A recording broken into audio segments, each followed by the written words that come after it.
So the Venezuelan migrant charged with murdering 18-year-old Loyola student Sheridan Gorman as she walked with friends in Chicago, making his first appearance today virtually because of a tuberculosis diagnosis. A memorial service will be held tomorrow for this young woman in Sheridan's hometown of Yorktown, New York. She was in college at Loyola in Chicago, and you see her picture there. Her family released a new statement saying, in part, what happened to Sheridan was not a reflection of the Loyola community. It was the result of failure outside of it.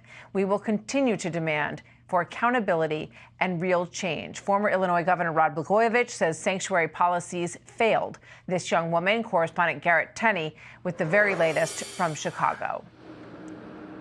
Hi, Garrett. Yeah, Martha, we got a lot of new information that came out in court this past hour, where Jose Medina's lawyer said that the Venezuelan national is currently missing part of his brain after being shot in the head years ago. She argued that he currently has the brain development of a child and provided this picture to the court, showing a divot where part of the 25-year-old skull was removed after the shooting and where he allegedly still has bullet fragments. But in a surprising move, the defense asked the judge to keep Medina in custody. We are very concerned that if Jose was released, that he would be detained by ICE and transported to a third country where he, without the benefit of due process. We also learned from prosecutors that the night of the shooting, Sheridan Gorman was the first person who noticed a masked man hiding behind the pier as she and her friends walked up. And as she was whispering to her friends about it, Medina jumped out and shot her and then paced back and forth on the pier before walking away. Prosecutors also revealed that it was Medina's mother who identified her son on surveillance video from the night of the shooting. Notably, neither side mentioned a possible motive for Medina's alleged crimes. Sheridan's friends who were with her that night were in court today, and her family appeared virtually for today's hearing as well. Medina will be back in court next on April 15th. Martha? Garrett, thank you very much. So with that, we bring in former Democrat Illinois Governor Rod Blagojevich.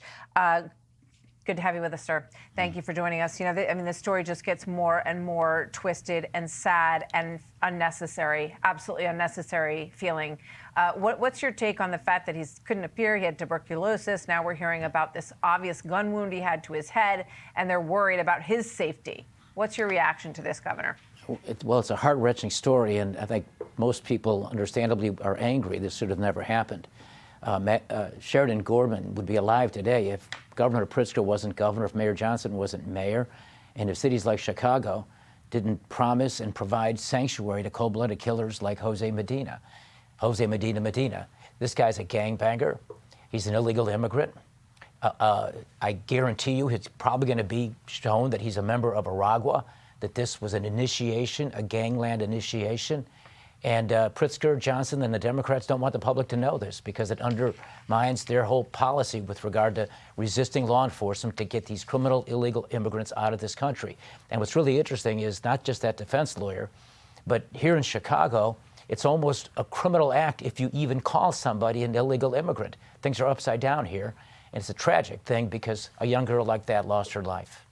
Yeah, it's completely tragic and so unnecessary. You know, what do you think in terms of the way this is being handled? You know, you heard the attorney saying that they're worried for him. They're worried he's going to be ejected from, which obviously wasn't a problem for him. He's been living there for quite some time. He had a shoplifting charge, and then he never showed up for his court date. So quick thought on that, please.